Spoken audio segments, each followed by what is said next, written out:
Hello everyone, welcome back to my channel. आज की class में हम करने वाले हैं क्लास 9th बिहाइव बुक की poem a slumber did my spirit seal written by William Wordsworth.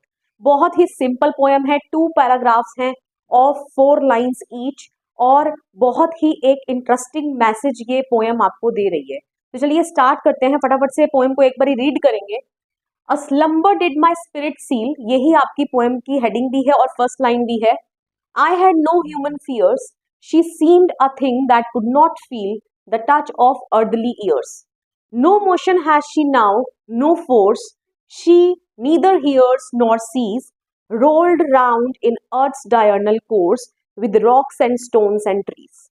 Okay, तो चलिए मीनिंग क्या है यहाँ पे देखिए। विलियम वर्ड्सवर्थ ये पोएम को लिख रहे हैं। सबसे पहले आपकी बुक में ना कुछ ऊपर की 2 लाइंस लिखी हैं, उन्हें पढ़ लेते हैं। This poem is about the death of a loved one. ठीक है, तो ये पोएम में विलियम वर्ड्सवर्थ किसी एक ऐसे पर्सन के बारे में बात कर रहे हैं जिसको उन्होंने बिलव्ड बोला है। ठीक है, लव्ड वन मतलब बिलव्ड, जिनको हम बहुत ज्यादा प्यार करते हैं। जरूरी नहीं है कि वो हमारी लवर ही हो, वो हमारे पेरेंट्स भी हो सकते हैं, हमारी मदर, सिस्टर, ब्रदर, अंकल। ठीक है, whomsoever you love so much, okay, उसको बोला गया है एंड उससे दूर जाने का गम, ठीक है, इस पोएम में बताया गया है। Okay, how does the poet feel when he thinks about her death? How does he imagine her to be after death? ठीक है, तो पोएट क्या इमेजिन कर रहे हैं अपनी बिलव्ड के बारे में कि वो डेथ के बाद कैसे है, कहाँ है। ओके, तो वो इस पोएम के थ्रू उन्होंने बताया है। ओके, तो देखिए फर्स्ट लाइन क्या है, a slumber did my spirit seal. देखिए स्लम्बर का मतलब होता है डीप स्लीप, तो यहाँ पर डीप स्लीप, गहरी नींद किसकी बात की गई है, डेथ की बात की गई है। Okay, a slumber did my spirit, spirit होती है आत्मा, ठीक है, जिसको हम सोल भी बोलते हैं। Okay, did my spirit seal का मतलब होता है लॉक कर देना या क्लोज कर देना, फर्मली टाइट, किसी चीज को बंद कर देना। तो अब यहाँ पर लेट सपोज अगर आप अपने किसी चाहने वाले को, जिसको आप बहुत प्यार करते हो, अपने बिलव्ड को अगर खो दो तो आप कैसा फील करोगे। तो वो जो डेथ है वो आपसे आपकी आत्मा को चुरा ले जाएगी। ठीक है, आप बहुत सैड फील करोगे। ओके, तो यहाँ पर पोएट के साथ भी बिल्कुल ऐसा ही हो रहा है। तो यही बोल रहा है कि एक गहरी नींद मतलब कि एक डेथ, ठीक है, मुझसे मेरी आत्मा को उसने सील कर दिया है, मुझसे दूर ले गई है कहीं। तो पोएट कहीं ना कहीं बहुत ज्यादा क्या है, उदास है, सैड है। Okay, I had no human fears.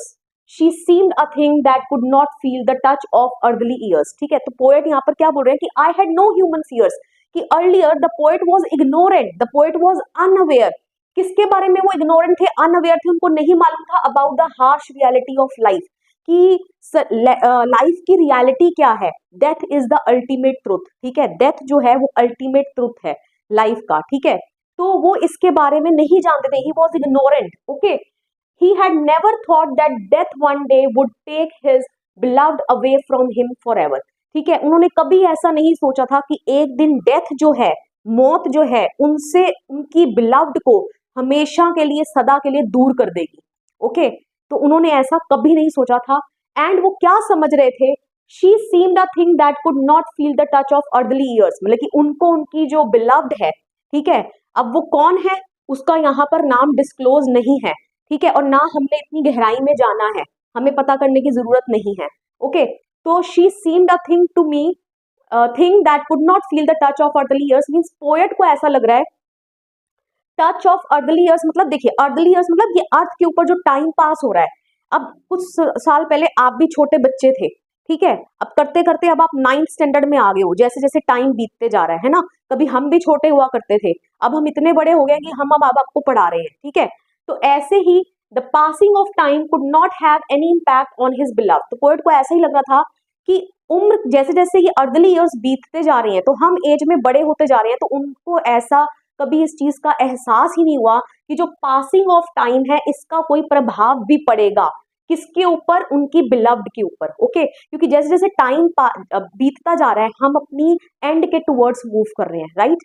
Okay, क्योंकि ये आपको पता है कि एक पर्सन के बर्थ से पहले ही उसका एंड टाइम लाइफ का वो पहले से ही तय होता है। ठीक है, तो जब हम हर साल अपना जन्मदिन तो मनाते हैं, लेकिन हमें ये नहीं पता कि हमारी जितनी भी लाइफ डेस्टिन्ड है, हम जितने टाइम पीरियड के लिए हमें इस धरती पर भेजा गया है, हर साल हमारे उस टाइम पीरियड में से एक साल हमारी उम्र क्या होती जा रही है, कम होती जा रही है, ठीक है। तो ये अर्दली ईयर्स हमें इम्पैक्ट कर रहे हैं, हमारे ऊपर प्रभाव उस चीज का डाल रहे हैं। Okay, we are moving towards our end, हम अपने अंत की ओर बढ़ रहे हैं। लेकिन पोएट क्या बोल रहे हैं कि उनको ऐसा कभी नहीं लगा कि ये पासिंग ऑफ टाइम का, इन अर्दली ईयर्स का उनकी बिलव्ड के ऊपर कोई इम्पैक्ट पड़ेगा। Okay, that is she will not grow in her age and move towards her death, ठीक है। तो उनको ऐसे ही लग रहा था कि वो अपनी एज में, उनको कभी ऐसा एहसास ही नहीं हुआ कि वो अपनी एज में क्या होती जा रही है, बड़ी होती जा रही है और वो अपनी मौत की ओर बढ़ती जा रही है। ओके, तो इस पैराग्राफ में बेसिकली उनको सच्चाई, जो लाइफ का ट्रुथ है, उसका कोई रियलाइजेशन नहीं था। ओके, बट सेकंड स्टैंजा में क्या हुआ, no motion has she now no force. तो इसी लाइन से हमें पता चल गया कि शी, यहाँ पर जो उनकी बिलव्ड है, जिनके बारे में उन्होंने ये पोयम लिखी है, अब वो no motion is there, means she is dead now, ठीक है। अब वो क्या है, मर चुकी हैं। Okay, he has lost her, ठीक है, पोएट उनको खो चुके हैं। She neither hears nor sees, तो ये तो आपको पता ही है, डेथ के बाद कोई इंसान देख नहीं सकता, कोई सुन नहीं सकता। तो same is the case with his beloved, ठीक है, तो उसके साथ भी बिल्कुल वैसा ही है। Rolled round in earth's diurnal course with rocks and stones and trees. देखिए यहाँ पर बहुत अच्छा मीनिंग है, पोएट क्या बताना चाह रहे हैं, पोएट बोल रहे हैं जैसे, देखिए सबके जो बॉडी को डिस्पोज करने के वेज हैं वो अलग अलग होते हैं। कई लोग डेड को क्रीमेट करते हैं, ठीक है, उसका दाह संस्कार करते हैं। कई होते हैं जो उसको दफनाते हैं, बरी करते हैं, ठीक है, इन द अर्थ। तो इन द सेम मैनर अब वो यही बोल रहे हैं कि अगर उनकी बिलव्ड को क्या कर दिया गया है, दफना दिया गया है धरती के अंदर। ओके, अब कुछ टाइम के बाद आपको पता है ये साइंटिफिक प्रोसेस है, जो बॉडी है वो डीकम्पोज हो जाएगी, ठीक है, एंड वो सॉइल के अंदर जितने भी ह्यूमस है वो उसमें कन्वर्ट होकर, तो सॉइल में मिनरल्स के रूप में वो कन्वर्ट हो जाएगी, राइट, सॉइल का एक पार्ट बन जाएगी। तो जितने भी means rolled round in earth diurnal course, अब पोएट के अकॉर्डिंगली जो उनकी बिलव्ड है वो इस अर्थ का एक पार्ट बन चुकी है। ओके, अब वो हर जगह प्रेजेंट है। पोएट के अकॉर्डिंगली उनकी जो बिलव्ड है वो फिजिकली तो इस दुनिया में नहीं है, बट वो अपनी बिलव्ड को इमोर्टलाइज करने की कोशिश कर रहे हैं, कि उनके मतलब कि बेशक वो इस धरती से जा चुकी है लेकिन वो प्रेजेंट है हर जगह, रॉक्स में, स्टोन्स में, ट्रीज में। ओके, एंड वो इस धरती के डेली रूटीन का एक पार्ट बन चुकी है। वो किस तरीके से बन चुकी है मैंने आपको अभी एक्सप्लेन किया, क्योंकि बॉडी डीकम्पोज होने के बाद वो सॉइल का एक पार्ट ही बन जाएगी, ठीक है। तो इसलिए वो बोल रहे हैं कि अब वो अपनी बिलव्ड को हर जगह देख सकते हैं, महसूस कर सकते हैं, रॉक्स में, स्टोन्स में, ट्रीज में। ओके, तो according to the poet she has become the part of the nature, वो नेचर का एक पार्ट बन चुकी है। He tries to immortalise her, ठीक है, वो उसको अमर करने की, दिखाने की कोशिश कर रहे हैं यहाँ पे, ठीक है, कि वो यही बता रहे हैं कि चाहे वो बेसिकली फिजिकली मुझसे दूर हो गई है, लेकिन उनकी यादों को मुझसे कभी कोई दूर नहीं कर सकता, क्योंकि पोएट उनको हर जगह महसूस कर रहे हैं। Okay, as she is present everywhere in soil, in trees, in rocks and stones. Okay, तो यहाँ पर ये पोएम जो है वो खत्म हो जाती है। आई होप सो आपको पोएम में क्या है बिल्कुल बहुत अच्छे से समझ आ गया है। फटाफट से डिस्कस कर लेते हैं इसकी राइम स्कीम। देखिए, राइम स्कीम के लिए आपने हर एक स्टेंजा का लास्ट जो लेटर है उसको पढ़ना है और उसकी साउंड को देखना है। जैसे सील, ठीक है, सील को मैंने ए दिया, तो यहाँ देखिए फील बिल्कुल सिमिलर है, तो इसको भी मैं ए दे दूंगी। फियर्स, ठीक है, इसको मैंने बी दिया। ईयर्स, ठीक है, इसको भी मैं बी दूंगी।